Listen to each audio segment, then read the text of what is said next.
Letting go, it sounds so simple, doesn't it? But it's easily one of the hardest things we ever have to do in life. It could be a relationship, a dream you had, or even just an old version of yourself. Whatever it is, that act of just releasing your grip, it can feel downright impossible. But what if mastering it is actually the key to our own freedom? Let's dive into that idea. Just think about this for a second. Holding on to something that's run its course is like gripping a handful of sand. Your first instinct is to squeeze, right? To hold on for dear life. But what happens? The harder you clench your fist, the faster those grains just slip right through your fingers. That is the huge paradox we're going to unpack here today. This completely counterintuitive truth that to hold on to yourself, sometimes you first have to let something else go. So yeah, that really brings us to the million-dollar question, doesn't it? The one that's at the heart of so many of our struggles. Why is letting go so unbelievably hard? What is it inside of us that makes us hold on so tight, even when our knuckles are turning white, and it's actually causing us pain? All right, to get to the bottom of that, we have to start by understanding what I call the paradox of holding on. We're going to look at why our natural instinct to cling to what we love can, ironically, be the very thing that pushes it away. When you boil it all down, the reason is pretty simple. We are terrified of the emptiness, the void. We cling to people, to memories, even to our own pain, because the alternative, that empty space that gets left behind, feels like this giant chasm we're just going to fall into. It's really a fear of the unknown that keeps us chained to the familiar, even when the familiar hurts.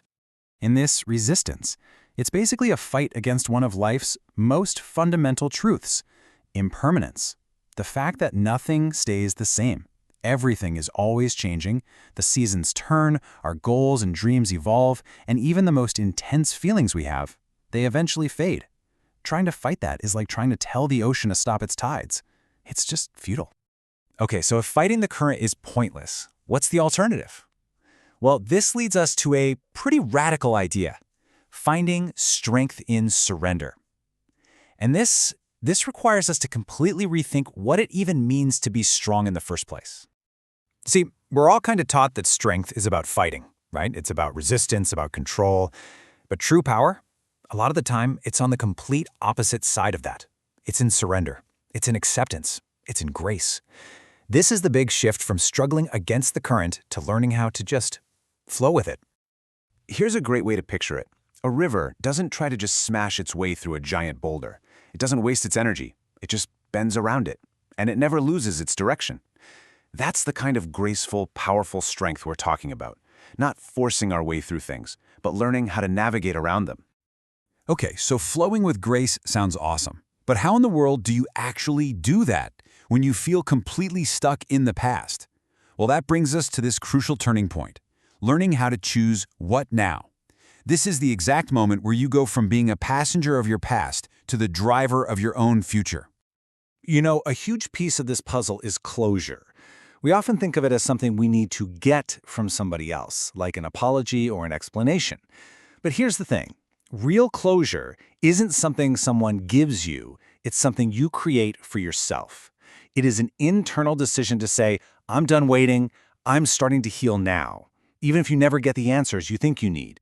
And let's be honest, so many of us get stuck right here on this one question: why me?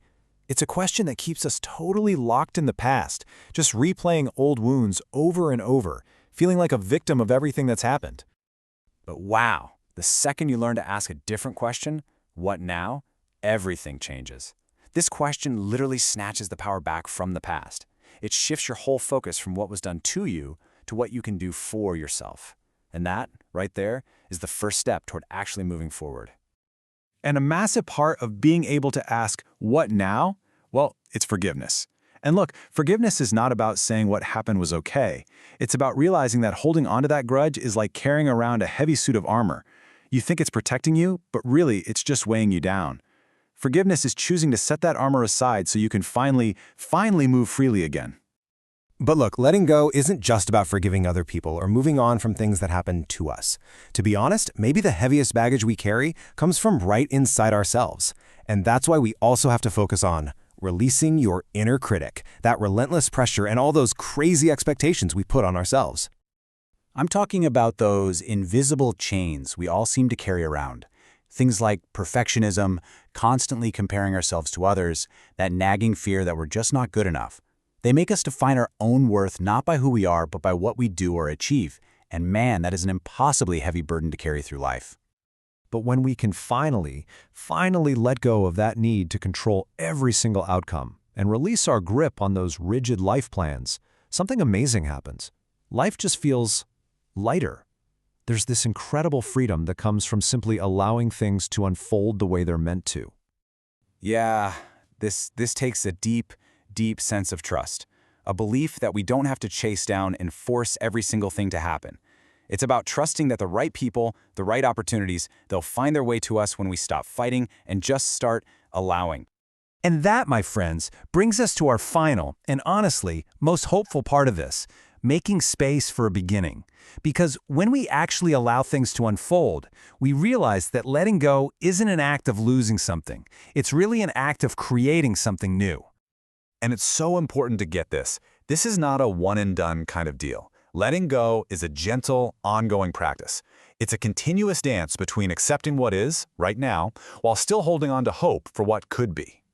So, the actual practice, it's really like a three-step cycle that you just repeat. First, you have to acknowledge what isn't working for you anymore. Then, you gently and consciously make the choice to release it.